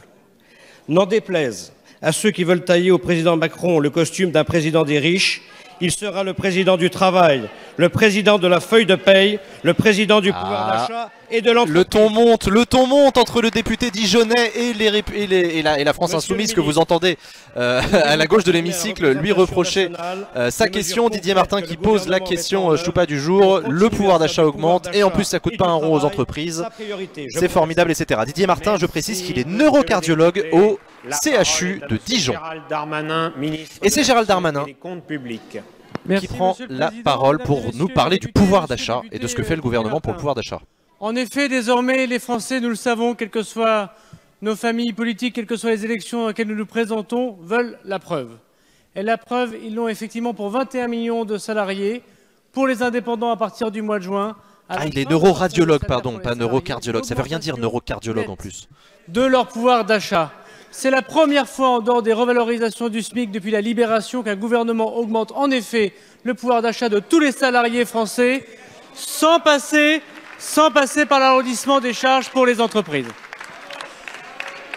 Nous sommes d'autant plus fiers, monsieur le député, que vous avez voté sur la proposition du rapporteur général et de l'ensemble des parlementaires qui ont voté le budget présenté par le Premier ministre dans la trajectoire, et on avait remarqué en effet, pas vous, dans la trajectoire, les heures supplémentaires. Gérald Darmanin qui dit effectivement pas vous à Jean-Luc Mélenchon qui lui a dit pas nous en disant nous n'avons pas voté cette loi. Que votre majorité aura l'occasion de soutenir devant les Français. Votre majorité, monsieur le député, aura aussi l'occasion au mois d'octobre prochain de se réjouir comme tout à chacun, comme j'ai l'occasion de le dire à monsieur de Courson, de la suppression dès le mois d'octobre d'un tiers de la taxe d'habitation pour 80% des Français. Et puis de 100% de cette taxe d'habitation jusqu'en 2020, et le président de la République l'a dit, de 100%, c'est-à-dire 18 milliards de baisse d'impôts pour tous les Français. On a supprimé des cotisations nous supprimons la taxe d'habitation dans l'intégralité. Gérald Darmanin, donc, qui continue à développer l'argumentaire pro-pouvoir d'achat de son gouvernement en disant nous augmentons le pouvoir d'achat des Français en baissant les cotisations salariales et en baissant les impôts, notamment la suppression de la taxe d'habitation. Le minimum vieillesse qui est augmenté. Vous avez raison, le complément mode de garde qui est augmenté. Pour les familles monoparentales, Madame Buzyn a évoqué notre politique familiale de la France d'augmentation de pouvoir d'achat. Alors oui, il y a ceux qui parlent et il y a ceux qui regarderont très simplement leur compte en banque en vous remerciant. Est-ce que vous ferez partie des gens qui regarderont leur compte en banque en remerciant La République En Marche? On le verra en 2022 pour la prochaine élection présidentielle. Yves Gégaud. S'adresse à Monsieur le ministre d'État Nicolas Hulot. Elle concerne les crues. Je voudrais d'abord que nous ayons une pensée pour nos compatriotes qui sont encore frappés par les crues multiples qui assaillent notre pays et aux services publics qui sont en première ligne depuis maintenant de nombreux jours pour être aux côtés des Français. Monsieur le ministre, ou plutôt Madame la secrétaire d'État, parce que je crois que c'est vous qui remplacerez Monsieur le ministre. Ma question concerne d'abord l'arrêté de catastrophe naturelle. Le ministre Nicolas Hulot a dit hier qu'il arriverait rapidement. Est-ce qu'on peut avoir une date pour la prise de cet arrêté de catastrophe naturelle particulièrement important au regard des assurances et particulièrement important pour rassurer tous ceux qui sont frappés par ces désastres? Et puis au-delà, il y a des phénomènes récurrents. Il y a sans doute des questions à se poser sur la gouvernance de la gestion des crues dans notre pays. Certes, comme l'a dit très justement le ministre, on ne peut pas garantir qu'il n'y aura plus jamais de crue, que la crue de 1910 ne reviendra pas un jour, mais on peut peut-être rationaliser à la fois les investissements qui sont faits et l'action menée sur le terrain pour essayer d'être plus efficace, pour prévenir et pour empêcher que les crues ne frappent trop durement dans les mois ou dans les années qui viennent. Je pense à un certain nombre de projets comme celui des casiers de la Bassée, par exemple, qu'on attend depuis une vingtaine d'années, dont on n'est même pas sûr de l'efficacité absolue. C'est quoi les casiers de la Bassée? Une question qui se pose aujourd'hui et qui m'amène à demander au gouvernement sur ce sujet, parce qu'on sait qu'une fois que l'émotion sera passée et que les médias auront changé de une, les choses resteront réelles. Ne serait-il pas urgent, n'est-ce pas le moment d'organiser des états généraux des crues dans notre pays pour être plus efficace? Voilà, Yves Gégaud qui pose une question sur la montée des eaux en disant écoutez, tous les ans c'est le même bordel, est-ce qu'il n'y a pas un peu un problème de gestion des crues en France? Est-ce qu'il ne serait pas temps de lancer des états généraux, comme il le dit, des crues? Et c'est Brune Poirson qui va répondre. La transition écologique et solidaire. Merci, Monsieur le Président. Mesdames et Messieurs les députés, Monsieur le député Gégaud, je ne vais pas revenir sur le douloureux incident en cours, incident des crues qui frappe beaucoup de nos concitoyens. Et vous savez que nous maintenons une vigilance particulièrement accrue, notamment en aval. Ah, la vigilance accrue sur les crues, la bonne blague. Aujourd'hui, pour faire un bilan complet des conséquences des inondations. Et nous devons attendre la décrue avant de pouvoir prendre les arrêtés de catastrophes naturelles que vous mentionnez. Mais nous y sommes prêts, comme s'y a engagé Nicolas Hulot lorsqu'il vous a rendu visite et lorsqu'il a interagi avec les élus et aussi avec les habitants de votre circonscription, monsieur le député. Sur la question des inondations, 2 axes guident notre politique. Premièrement, la priorité, c'est l'anticipation. L'anticipation et la prévention. Parce qu'il ne vous aura pas échappé, ni aux députés, qu'avec les conséquences du dérèglement climatique, nous ne pourrons pas empêcher les rivières de déborder. Nous ne les empêcherons pas, certes, mais nous pouvons anticiper cela. Et les collectivités ont un rôle absolument primordial à jouer, et l'État les accompagne aussi bien financièrement que techniquement. Deuxièmement, il y a aussi la question des ouvrages qui permettent de retenir l'eau en amont des zones urbaines. Vous les évoquez, et notamment les 4 bassins qui ont été construits en amont de la Seine. Ce sont des projets qui ont leurs avantages en permettant de gérer des cours d'eau, mais ils ont aussi bien sûr et malheureusement leurs limites. Par exemple, en 2016, et vous le savez parce que je sais que, monsieur le député, vous avez très bien suivi ce dossier, eh bien, ils n'ont pas permis de limiter l'intensité des crues. Et les services de l'État ont depuis réalisé un examen et un retour d'expérience rigoureux. Et au risque de faire une lapalissade, eh bien, vous savez aussi que l'intensité dépend de la localisation. L'intensité des crues dépend précisément de là où elles sont localisées. Merci. Les projets Madame la ministre. En fait, là où il y a plus d'eau, bah, c'est plus inondé. Monsieur Mathieu. Du coup, c'est pas facile de faire des prévisions. Monsieur le ministre. Allez, Mathieu Orphelin. Je ne considère pas que la mondialisation telle qu'elle va tourne bien. Le président Macron l'a redit à Davos. Nous ne devrions plus conclure d'accords commerciaux lorsqu'ils ne respectent pas nos standards climatiques, sanitaires, fiscaux, sociaux. Oui, nous sommes en train de perdre la bataille climatique. Oui, il y a urgence. La politique commerciale ne peut plus être exemptée des impératifs climatiques. Il doit y avoir un avant et un après CETA. Négocié sous les quinquennats Sarkozy et Hollande, cet accord est largement insuffisant sur les enjeux climatiques et agricoles. Loin des postures politiciennes, de ceux qui ferment les yeux, comme des autres qui agitent les peurs, le gouvernement a décidé d'agir. Il a fait appel à une commission d'experts indépendants présidée par Mme Schubert, qui a conclu qu'il était nécessaire de l'encadrer et de le compléter sur l'ambition climatique et d'en tirer les leçons pour les prochains accords. Fort de ce constat, le gouvernement a élaboré un plan d'action en concertation avec toutes les parties prenantes, adopté le 25 octobre dernier.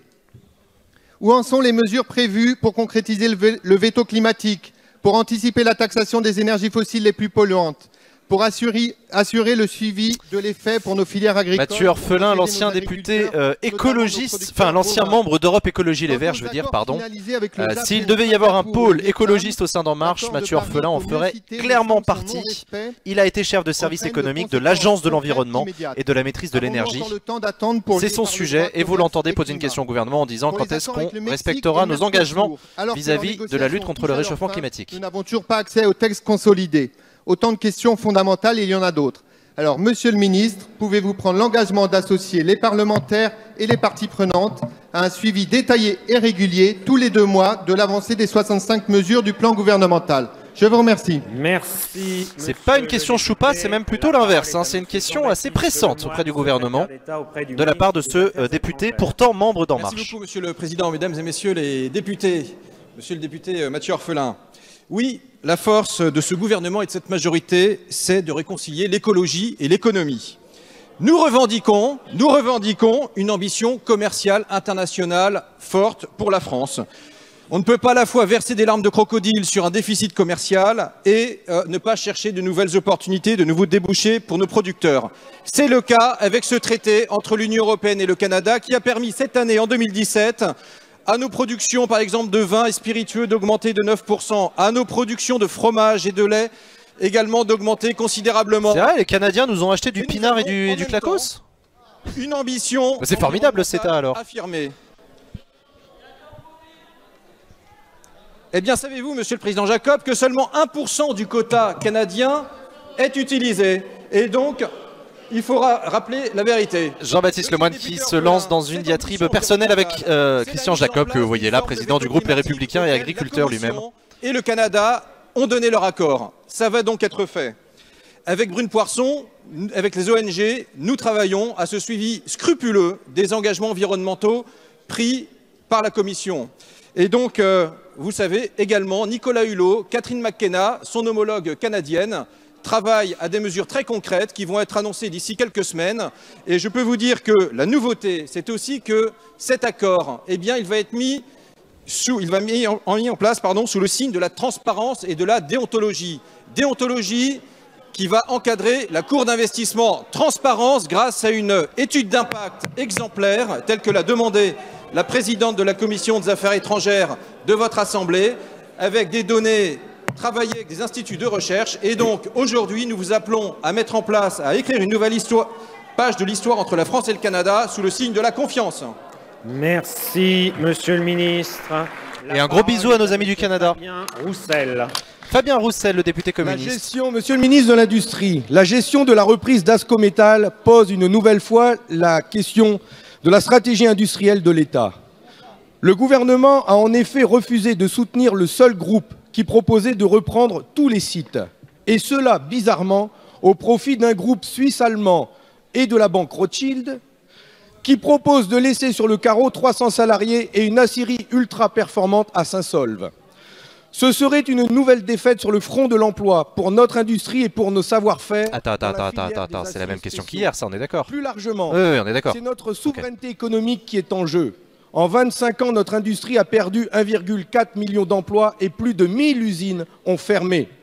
Un rapport de juillet 2013 de Jean Grelier et d'Alain Bocquet sur l'avenir de la sidérurgie française, adopté à l'unanimité par notre Assemblée, concluait que la France devait tout faire pour protéger ses capacités de production et éviter toute nouvelle fermeture de sites pour ne pas affaiblir cette filière. C'est ce que vous demandent les 300 salariés d'Ascoval, qui veulent plus que le CDD d'1 an annoncé hier.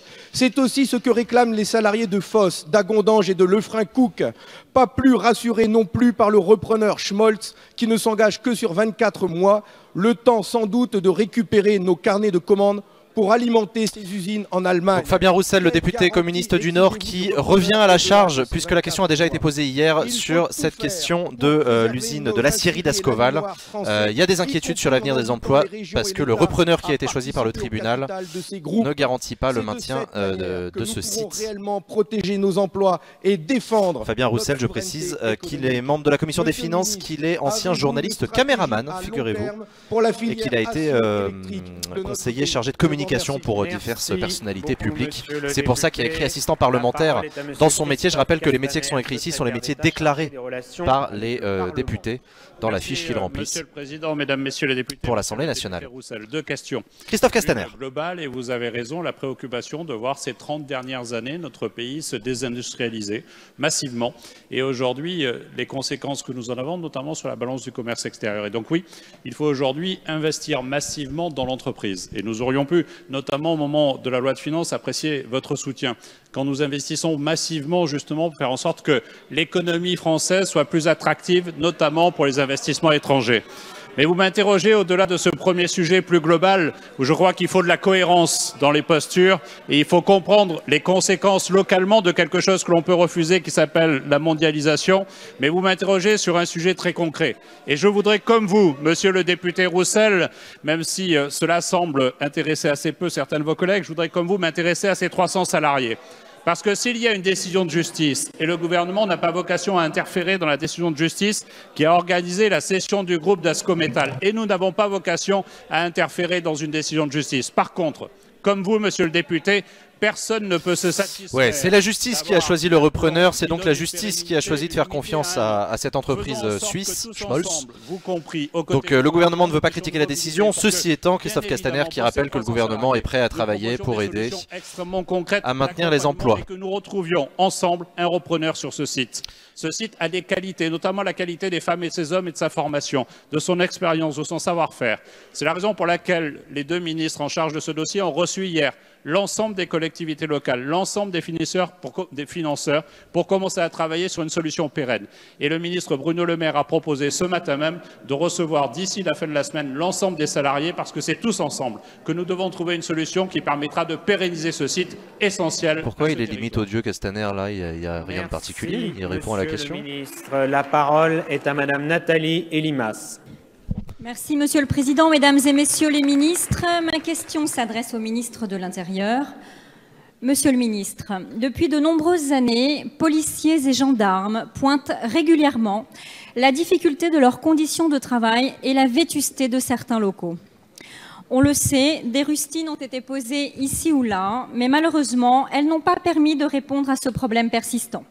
Pourquoi c'est Castaner qui répond? Parce que Bruno Le Maire n'est pas présent aujourd'hui. Bruno Le Maire, le ministre de l'économie, normalement ça devrait être à lui de répondre, mais il n'est pas là aujourd'hui. Les forces de l'ordre assurent un rôle essentiel dans notre société. C'est pourquoi leurs conditions de travail doivent être améliorées, car elles ne sont pas à la hauteur de leur engagement.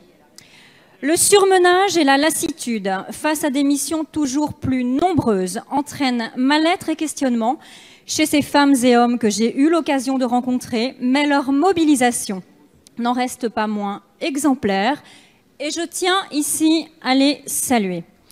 En annonçant d'ici à fin 2020 le lancement de 76 nouvelles opérations, 29 pour la police, 47 pour la gendarmerie, le gouvernement a pris en considération l'ampleur de la situation. Nous nous réjouissons, Monsieur le ministre, de cette programmation immobilière, tant notre retard dans ce domaine est considérable. Je suis élue du Val d'Oise, un département difficile où l'on recense près de 350 interventions par jour. un territoire qui absorbe les effets de la métropole du Grand Paris sans avoir toujours les moyens en retour et qui compte quelques commissariats en grande difficulté. Je citerai un commissariat de mon territoire, celui de Deuil-la-Barre, installé dans une maison de ville trop petite et inadaptée. Monsieur le ministre, je souhaite vous interroger sur les étapes prévues par le gouvernement pour la mise en œuvre de ce projet ambitieux de construction et d'entretien du parc immobilier. Attendu, très Nathalie attendu Elimas, par donc police et la gendarmerie députée commerciale. Modem qui pose une question sur les projets du gouvernement en matière de soutien aux forces de l'ordre. Je précise qu'elle est ancienne directrice d'école, mais je m'attendais plutôt à ce qu'elle pose une question sur les soins palliatifs. A priori, c'est plutôt un sujet sur lequel elle est présente, mais peu importe, ça reste une question très intéressante. Pour nos forces de l'ordre. Et c'est Gérard Collomb qui va répondre. Tous les jours, ces forces de l'ordre. Donc oui, les forces de l'ordre font un très beau boulot, ça on commence à le savoir, mais qu'est-ce qui est prévu par le gouvernement pour aider sur le terrain et notamment sur la rénovation du parc immobilier comme l'a demandé la députée? Je souhaiterais que tous ensemble et dans toutes les circonstances, nous puissions les soutenir parce que sans elles, l'ordre républicain n'existerait plus dans notre pays. Applaudissements pour les policiers. Alors oui. D'accord. Nous allons répondre à un certain nombre de leurs attentes.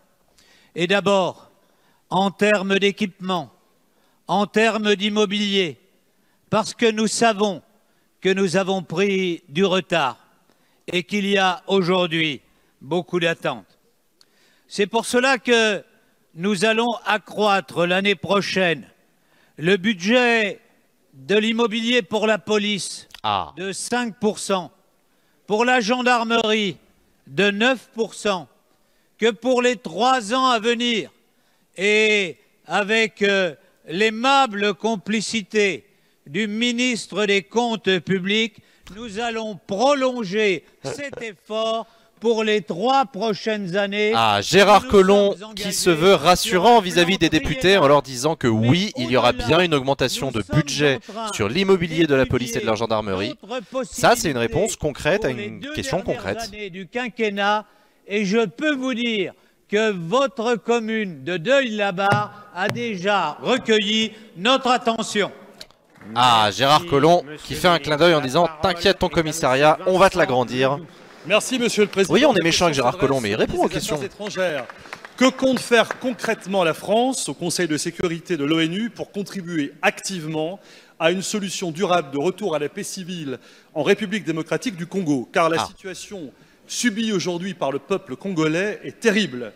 Aujourd'hui, il ne s'agit plus seulement de dénoncer, mais d'agir. De quoi s'agit-il? De permettre à ce pays la tenue d'élections démocratiques et de faire respecter une constitution bafouée par un chef d'État qui se maintient illégalement au pouvoir depuis plus de 2 ans. De faire advenir un État qui protège son peuple plutôt que de le museler, l'emprisonner ou l'assassiner. De faire respecter les lieux saints, comme ces églises catholiques profanées par des incursions militaires, de rétablir la confiance et la concorde au sein d'une nation maltraitée et humiliée. La RDC, c'est un territoire 4 fois supérieur à la France, 80 millions d'habitants, 10 millions à l'extérieur, un taux d'alphabétisation très bas, comme un niveau de vie très bas, cruel paradoxe. Oui, c'est Kabila, qui regorge d'innombrables ressources minières et minérales. Le président du Congo qui ne veut pas quitter le pouvoir. La France, avec les Nations Unies et l'Union africaine, doivent protéger ce peuple vulnérable et faire raison à ses droits. Une gouvernance démocratique, des élections libres, une économie inclusive. Pourquoi il faudrait que ce soit la France qui intervienne? Non, non, c'est pas ce que demande Vincent Ledoux. Vincent Ledoux, il demande au gouvernement ce que la France compte faire auprès des Nations Unies pour inciter les Nations Unies à intervenir éventuellement au Congo. Cette partie de la région des Grands Lacs et renforcerait de ce fait les flux massifs de migration vers l'Europe et la France. Dans ces derniers jours, plus de 4000 réfugiés ont fui vers le Burundi pour échapper au conflit entre les groupes armés et l'armée congolaise dans l'est du pays. Alors, Monsieur le Ministre, merci de nous préciser l'action extérieure de l'État français dans cette terrible question congolaise. Vincent Ledoux, professeur de je sais pas quoi, probablement d'histoire, puisqu'il a un DEA en histoire contemporaine et une maîtrise en histoire médiévale. Et c'est lui qui pose la question donc du Congo et de la situation internationale là-bas. Vous avez raison, la situation en République démocratique du Congo est vivement préoccupante. qu'il s'agisse des droits de l'homme, de la situation RDC, ça veut dire République démocratique du Congo, c'est le nom officiel de l'État congolais. La France a fermement condamné les violences commises par les forces de sécurité lors des manifestations de décembre et de janvier.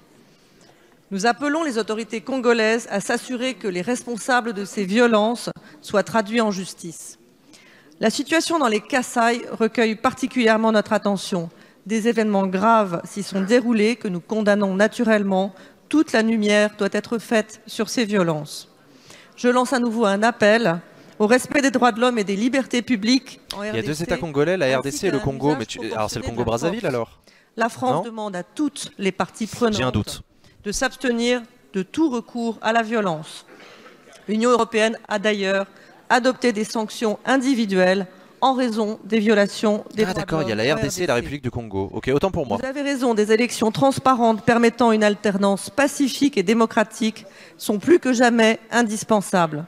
Nous appelons à leur tenue effective à la date prévue, dans le respect de la Constitution et de l'esprit de consensus qui avait prévalu lors de la signature de l'accord politique de décembre 2016. Nous travaillons avec nos partenaires, en particulier avec l'Union africaine et les pays de la région.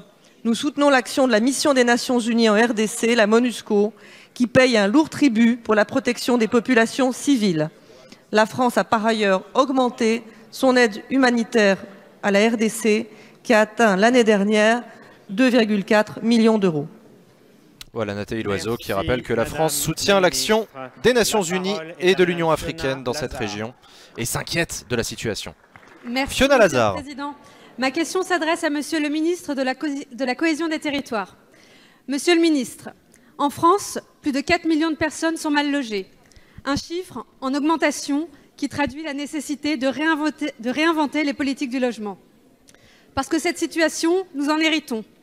Et je crois au volontarisme et à l'engagement du gouvernement en faveur d'un meilleur accès au logement, en particulier des plus vulnérables. Il y a quelques semaines, j'étais ainsi aux côtés du secrétaire d'État, Julien Denormandie, à l'occasion du lancement du plan de lutte contre les marchands de sommeil.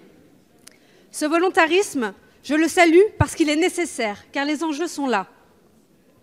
Le constat aujourd'hui, c'est celui de politique du logement. Qu'est-ce qui se passe dans le Val d'Oise en ce moment? Des Français, qui changent d'emploi plus souvent, qui vivent au sein de familles recomposées. Il y a des législatives partielles. Non, c'est pour ça qu'on voit beaucoup de députés du Val d'Oise prendre la parole. Ces difficultés, elles concernent notamment les jeunes, qui cumulent les facteurs générateurs du mal-logement. C'est en particulier vrai pour ceux issus de milieux modestes ou ceux qui ne bénéficient pas des solidarités familiales. Du fait de moyens plus limités, les jeunes ont plus de difficultés à accéder au logement. Et quand ils y accèdent, c'est souvent au prix d'un loyer lourd à porter. Ainsi, dans le cadre des travaux que nous menons en préparation de la future stratégie nationale de lutte contre la pauvreté, nous portons le constat que le logement, qui devrait être un facteur de stabilisation dans le parcours d'insertion des jeunes, peut s'avérer être une source de difficultés supplémentaires. Tu déconnes. Ma question est donc la suivante, Monsieur le ministre. Quelles pistes d'action concrètes... Pardon, c'était ironique. Fiona Lazare, donc, qui parle de la question du mal-logement, notamment des jeunes. Évidemment, le logement, c'est compliqué pour les jeunes. Je crois que vous en connaissez suffisamment autour de vous pour qu'on n'ait pas besoin de vous l'expliquer. Fiona Lazare, elle est membre titulaire du Conseil national des politiques de lutte contre la pauvreté et l'exclusion sociale. Elle connaît bien ce sujet-là. Messieurs les députés, Madame la députée... Et c'est Jacques Mézard qui va lui répondre. Votre question est justifiée et d'ailleurs, elle est largement partagée, cette interpellation sur tous les bancs. Et j'y réponds très clairement et très simplement, en rappelant que le gouvernement a engagé une politique sur le logement des jeunes visant à construire 80 000 logements sur le quinquennat, c'est-à-dire à doubler la production, 60 000 logements pour les étudiants, 20 000 logements sur les jeunes actifs. Et nous avons confié une mission spécifique à M. Prévost pour suivre au quotidien ce dossier. J'ajoute que le financement sera fourni par la mobilisation de plusieurs moyens. Bien sûr, les fonds des ministères compétents, dont le ministère de l'Enseignement supérieur, les fonds des Crous, le FNAP et aussi l'Outre-mer. Et puis nous avons, dans le cadre de l'accord que nous avons signé avec Action Logement, une partie spécifique des prêts de haut de bilan qui seront consacrés à ces constructions. J'ajouterai qu'un élément important qui va changer la donne sur la location pour les étudiants et les jeunes, c'est le dispositif Visal, qui permettra à tous les étudiants locataires de ce pays de bénéficier, ainsi que ceux qui leur loueront des biens, de ce dispositif de garantie locative. Et puis, le prochain projet de loi logement qui vous sera soumis, et vous le savez, tiendra compte aussi de nouvelles facilités pour la colocation, parce que c'est aussi un moyen efficace pour le logement des jeunes. Voilà les quelques explications. Jacques Mézard, donc, qui place quelques pions en prévision, évidemment, d'un projet de loi qui viendra plus tard. Vous l'avez dit, vous l'avez entendu dans la question de Fiona Lazard et dans la réponse de Jacques Mézard. On aura un projet de loi logement qui arrivera. Pour l'instant, on est en phase de préparation. Mais le gouvernement a bien tout ça en tête. C'est le message qu'a voulu faire passer le ministre. C'est la fin de cette séance de questions d'actualité au gouvernement. Il y a bien eu 16 questions aujourd'hui et non pas 15 comme d'habitude, puisqu'il y avait un député non inscrit qui a pris la parole. C'était Jean Lassalle qui a parlé de Bouteflika, des inquiétudes de l'Algérie. Voilà, des inquiétudes suite à la suite du processus politique en Algérie. Je rappelle que Bouteflika a été réélu président de la République il y a quelques années seulement, alors qu'il est dans un état de santé difficile au point qu'en fait il n'a pas fait une apparition de public depuis plusieurs années. Enfin, on atteint des niveaux stratosphériques. Enfin bref, c'est effectivement inquiétant pour nos amis algériens. J'en profite pour faire des gros bisous à nos amis qui nous regardent de l'étranger, notamment d'Algérie. Merci à ceux qui ont préparé cette émission, Raphaël, Samuel, Amy et Benoît. On va débriefer rapidement ensemble cette séance de questions d'actualité au gouvernement, des questions sur l'agriculture, puisqu'aujourd'hui c'était la présentation et l'adoption en Conseil des ministres du projet de loi porté par Stéphane Travers sur l'alimentation et l'agriculture. On aura l'occasion d'en reparler puisque de toute façon le débat parlementaire, l'examen du texte en lui-même commencera fin mars, début avril. Donc on en reparlera de tout ça. On a parlé aussi de la terrible agression antisémite à Sarcelles d'un enfant de 8 ans qui a été l'occasion pour le Premier ministre et le ministre de l'Intérieur de rappeler l'action du gouvernement contre le racisme et l'antisémitisme. Il y aura d'ailleurs un plan qui va être proposé dans plusieurs semaines sur ce sujet-là. Donc on en reparlera. Je continue à regarder rapidement. On a parlé de l'école avec la députée insoumise Bénédicte Taurine, avec Jean-Michel Blanquer qui lui a répondu assez vertement en la traitant pas d'hypocrite mais de populiste. Non, c'est pas ça. Démagogue. Voilà. On a parlé aussi de sécurité avec la police de sécurité du quotidien, avec l'immobilier de la police et de la gendarmerie, etc. Donc on a eu quelques éléments d'information là-dessus. On a parlé d'éoliennes. On a parlé du pouvoir d'achat avec tout ce que fait le gouvernement. On a parlé des crues avec Yves Gégaud. On a parlé du CETA avec le Canada. On a parlé de la stratégie industrielle de l'État et de la fermeture de cette aciérie dans le Nord qui pose des questions. Et on a parlé du Congo. Beaucoup de choses aujourd'hui, beaucoup de sujets divers, mais tous très intéressants. Vous remarquerez qu'à la différence d'hier, on n'a pas été très bon collectivement pour deviner tous ces sujets-là. Moi, je pensais qu'on avait beaucoup parlé de... Enfin, en gros, on avait deviné agriculture et agression antisémite à Sarcelles, mais du reste... rentrée scolaire, on n'en avait pas parlé. Fraude fiscale, on a parlé de fraude fiscale aussi. Police de sécurité du quotidien. Et ben c'est intéressant. Et les députés nous montrent aussi qu'il y a d'autres sujets dans l'actualité que ceux qu'on a en tête. C'était une session intéressante. Ouais, je suis d'accord avec toi. C'était pas fou, mais c'était intéressant. Merci Jean pour ce stream de qualité comme toujours. Ah, arrête, t'es trop gentil. C'est trop gentil. Non, je réfléchis. Alors Bruno Le Maire n'était pas là aujourd'hui. Gérald Darmanin n'a eu aucune réflexion sur sa situation judiciaire. Je rappelle que le ministre des Comptes Publics est accusé de viol. Que pour l'instant il n'y a qu'une information judiciaire qui a été ouverte, il n'y a pas encore de mise en examen, mais s'il y a mise en examen, il y aura très probablement départ du ministre des Comptes Publics du gouvernement. La question est en suspens, elle n'a pas été abordée dans l'hémicycle. On verra.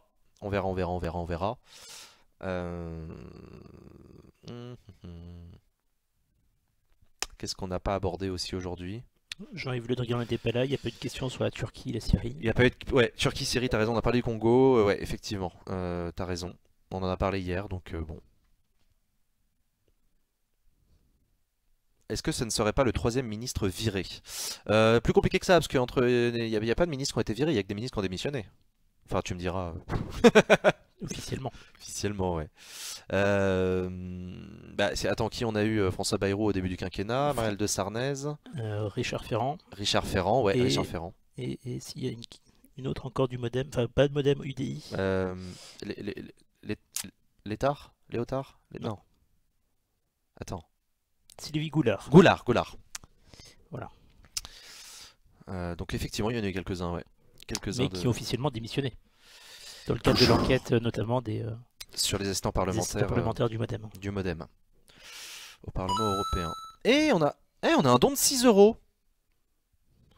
Bloavez Mad, bonne année en breton. C'est trop sympa. Merci Stoubi, merci beaucoup pour ton don.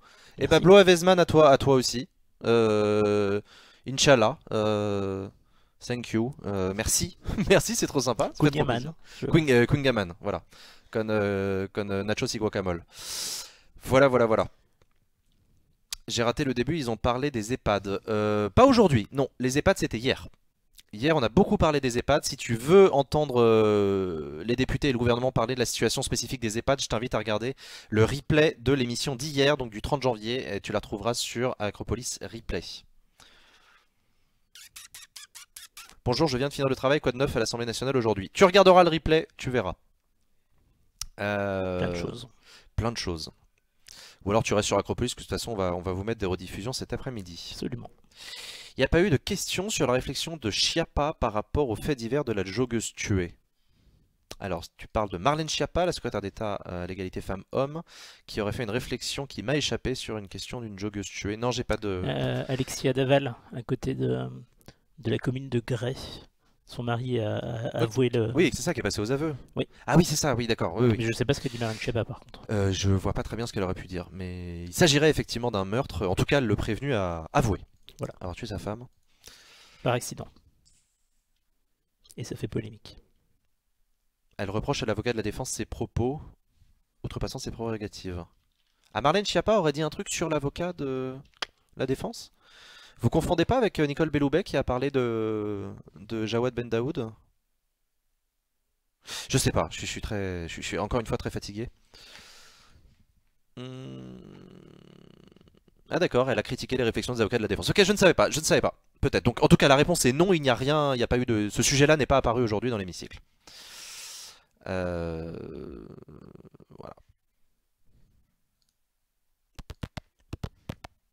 Schiappa reproche le victim bashing. Mais le victim bashing, dans le mot victime, c'est la joggeuse assassinée? Ou c'est son assassin en garde à vue? Je suis désolé, j'ai pas l'information là. On est en train de parler d'un truc pour lequel j'ai pas l'info, j'ai pas vu la réflexion de Schiappa, j'ai pas vu le shitstorm sur Twitter, j'ai pas vu. Ah mon dieu. Il a sorti que c'était par accident. Oui, ça je sais, oui. C'est ça, j'ai appris ça. Oui, j'ai tué ma femme par accident en l'étranglant. Merci mon gars.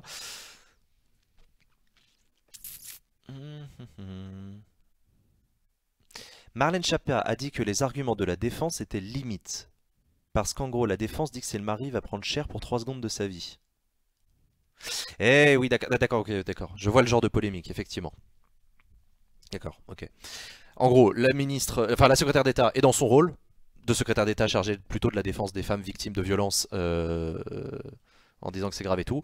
Et l'avocat de la défense, il est dans son rôle de défense de son mari, enfin de son mari, du mari, donc de son client. Mais c'est vrai que c'est intéressant, ça, c'est rare, et à mon avis pas une très très bonne habitude, que des ministres commentent les sorties des avocats. Voilà, il y a la parole publique et politique d'un côté, il y a la parole des prétoires et des avocats de l'autre dans le cadre du travail de la justice. Si les uns les autres pouvaient éviter de se commenter ce que disent les uns les autres, je pense que ça ferait beaucoup de bien à la justice, qui a besoin d'avancer avec sérénité. Et en même temps je dis ça, mais c'est évidemment quand tu es ministre des droits des femmes et qu'il y a une femme qui se fait assassiner, tu peux pas ne rien dire. Tu vois, t'es obligé de prendre la parole, quoi. Et c'est un commentaire d'avocat, c'est pas un commentaire de décision de justice. Ouais, mais c'est tout, justement, mais c'est ça qui est génial, c'est que on est dans le flou des paroles des avocats, etc. Non mais c'est intéressant, vachement intéressant comme sujet. Intéressant. L'avocat de la famille de la femme part du principe que l'avocat de l'homme ne ment pas. Bon, ok. La morale d'un discours d'un avocat n'existe pas. Ah, vaste sujet. Quelle est la différence entre l'éthique et la morale? Qu'est-ce que la déontologie de l'avocature? Sujet passionnant. Il y a peut-être des avocats d'ailleurs dans le chat, hein. Peut-être des gens qui se sont fait chier à passer le CRFPA. N'hésitez pas à nous dire ce que vous en pensez. Surtout que la séparation des pouvoirs veut que l'exécutif et le législatif n'interfèrent pas dans les affaires judiciaires. Oui, tu as raison, mais les avocats ne sont pas des magistrats, justement. Les avocats sont des collaborateurs de la justice, des collaborateurs judiciaires. Donc, ils viennent en...